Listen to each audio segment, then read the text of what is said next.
Okay, YouTube, I'm going to start my video by mentioning that I purchased this Aquastat. It's very cheap on Amazon. This is the sensor for to test the temperature outside.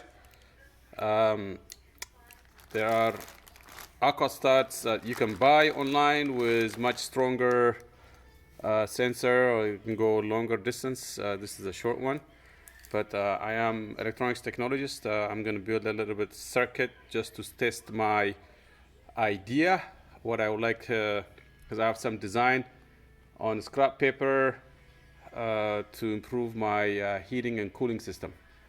But for future, I'm just gonna talk about today mostly about my progress so far, a little bit of updates, and what I have coming, all the projects I have coming up. So since the last time, throughout winter, I had few issues. I'm going to talk about them too. Numbers of issues that people can learn from, and issues that are very, very important, and give you some updates on what my plan is. Okay, here we go. So, like I said, that window there is the biggest window of the house. Two of them, first floor and up, second floor, and that's where my biggest loss. I learned in winter, my heat loss goes through there. I have to have a radiator right where that sofa is, in order to the chill system. I have to have a big one over there, in order to meet the heating demand of the house. That's an improvement that I learned. Another thing is I found out that as soon as spring hit, the house operates really, really well for heating, because this machine, so I have 3 pumps to circulate the glycol in the house. So this is circulates from the heat pump outside. When the heat pump comes in, this is how the glycol gets circulated into the glycol tank. And then this is the biggest circulation pump that circulates the glycol out of the tank into the radiant floor system. And then this one, the last time was on, like, it was maybe March. As soon as the temperature increases above zero, above -10, this one will not come on. So the circulation pump is off until next winter. So I noticed that the circulation pump, or even the heat pump outside, is barely on in spring, maybe once or twice a day maximum, which means it proves that this house is very, very efficient for heating. And I found more intrusions through that. There was air coming in, and as soon as I shut that off, it improved the heating system, the efficiency of the house dramatically. So I want to go outside and point out some of the issues that I had in winter. You noticed here the windows. Last minute, I moved in December 24. And I was doing a lot of things last minute. I had leaks where the gable end meets the roof. I had leaks there. I had to foam it. And when I foamed it, being rookie myself, I did not cover all these foams. You can see it degrades because of UV light, and makes it weak, and it leaks. Because of that, it doesn't seal properly. So this is just for the foam. I was supposed to caulk it, and the windows need a lot of work. So all these windows, I have to make it, like, trim it really well, make it really smooth, and cover it up, tape it, foam it again, and then seal it properly, because it leaks water around through there. And the biggest leak comes from that over there. There's no seal, so that window is leaking a lot of water in the winter, and then when it rains. The other one is that last minute thing, like a day before we foamed, instead of using a proper styrofoam or something, we just used spray foam, and that degraded and leaked too. So the windows leak a lot, so I need to fix that. So I learned something about why windows are leaking. I learned a lot about that. I might talk about that in the future. I have a plan. I've been talking about it a lot, many times. I mentioned I'm gonna go over how this heat pump system or the whole heating system in the house work. But I want to tell you, the heat pump worked great and did not give me any problem, except that because I needed more radiators in the house, it wasn't keeping up. The heat demand was not keeping up. But come next winter, that should be no issue whatsoever. Another thing I learned is that this pipe here, this is my septic field, and this is my septic tank, if you will. And this pipe here, I put it together last minute, and I thought I had to insulate it. And I learned from the building inspector, who just by having a simple conversation saved a lot of money, because I was gonna buy insulation for it. But I learned, because it's a septic field, it's not tied to outside sewer system. The gas from septic tank that goes through here to escape through up through the house, it produces heat, which melts the snow on top of it. So if in the winter time, if you were to see here, there wouldn't be any snow on top of this, because it will just melt away. The snow will just be around it. Actually provides some kind of insulation, and I had no issue here. Like, the drain system works really great. So where am I right now? I have few projects. The first thing is to make sure all these windows are sealed. All these spray foams, the UV light ate them up, has to be trimmed and reformed and all that stuff. And once I'm done with sealing all the windows, making sure nothing leaks, it's a good thing that I didn't do any finishing the outside, because I get to see the leaks, where it's coming from. And I had lots of leaks through this window as well. You can see this plastic. There's a plastic sheet there. Water was seeping through there and dripping into the house. The upstairs, that one doesn't leak, but this one was leaking. I had to replace this. One thing is that my buddy insisted in putting, I think OSB. I had OSB there, and that OSB was a bad idea because it sucks all the water in. So I have to remove that OSB and use just a proper lumber to fill that gap that I had. So this window has to come out and redone. But basically, I have to build some kind of scaffolding system to do all that work. So the first thing is scaffolding. As soon as we start next week, today is May 6th. Once we build some kind of scaffolding, we already have scaffolding here. We're gonna finish outside and paint it with cork spray. The plan is to do a cork spray.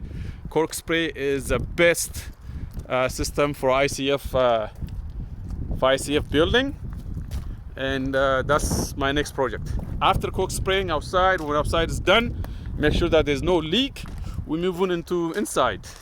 Inside, I have to wire the house. So like I said, I have to wire the house. But before I wire the house, I had to build a partition, which I did.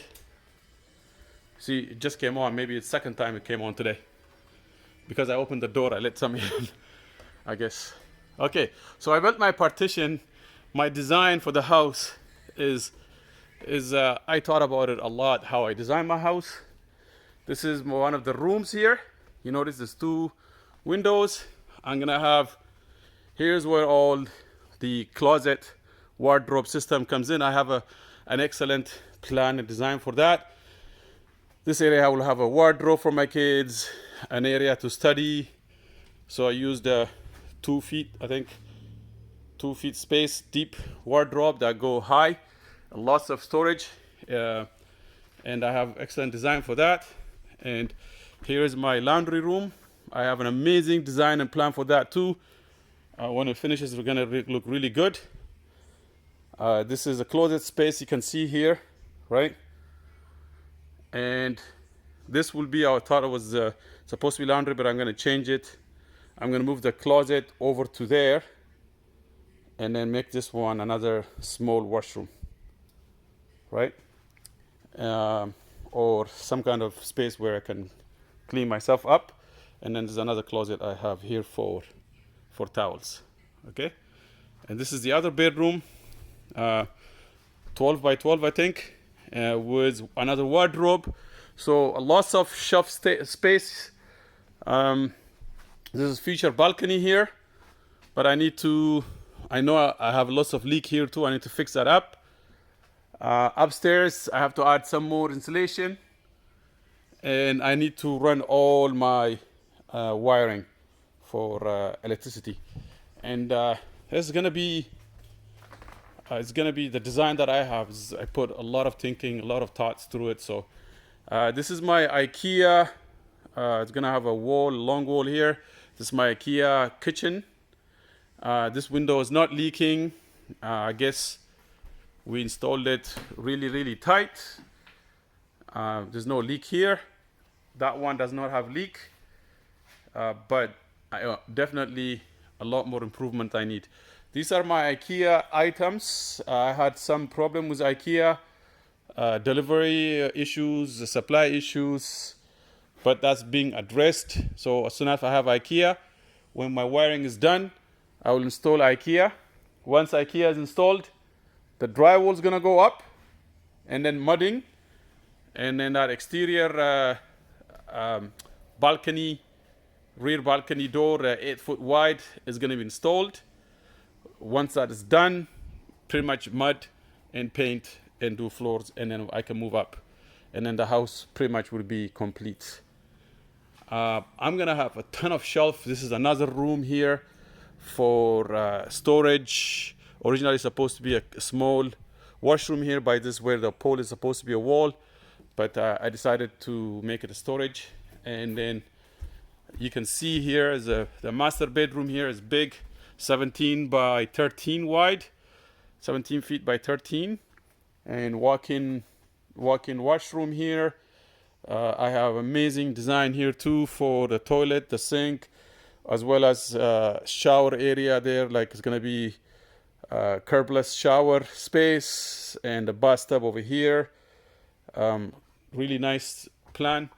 And another walk-in closet for the master bedroom. And this is all my design. So I finished all my partitions. You notice I need to wire it, and I did some wiring, but it's not connected to anything right now. I started some wiring. There's a lot of things to learn. That one was a bad design that's going to be closed up really nicely. So now that is the partition story that I want to share. Other than that, my plan is I have to start about four projects, and everything should be good to go. The next thing that excites me the most is my improvement on my solar heating system. So I ordered my solar collector, evacuated tube solar collectors. There has been technologies since I started doing this that improved.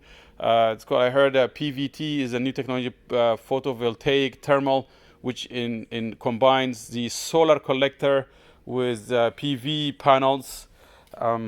I met a bunch of people who have amazing ideas, bunch of companies that are willing to work with me, and I'm like excited. So much opportunity opened up since I started building this house. I want to share it with everybody, and I promised I'm going to be talking about my hydronic system design in detail, because I have a really nice design, drawing, diagram, everything to explain. I have to use my computer to explain it, go through all my scrap ideas at how I started this thing. But I've been busy with life, COVID, and so many things, I just did not have time to go over it. But today, I just want to update that I installed I did the partitions, and then next week we're gonna start working on the projects. So the ones that excites me the most is how I heat and cool the house, and how to use the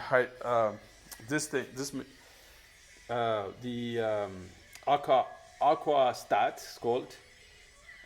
The design that I have, the electronics design I have, which is my field of work, that's coming up too, and I'll have really cool thing to talk about that. But priorities first. I have to start building the house. Another thing is the efficiency of the house for heating is amazing. These temperature settings that I have here, it barely moved throughout the day. It stays constant.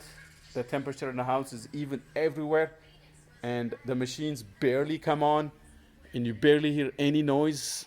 I can't be any happier about how the system has been working for me, and it's even gonna be better because once I start hooking up the solar collector and solar panel outside, it's gonna be amazing, right?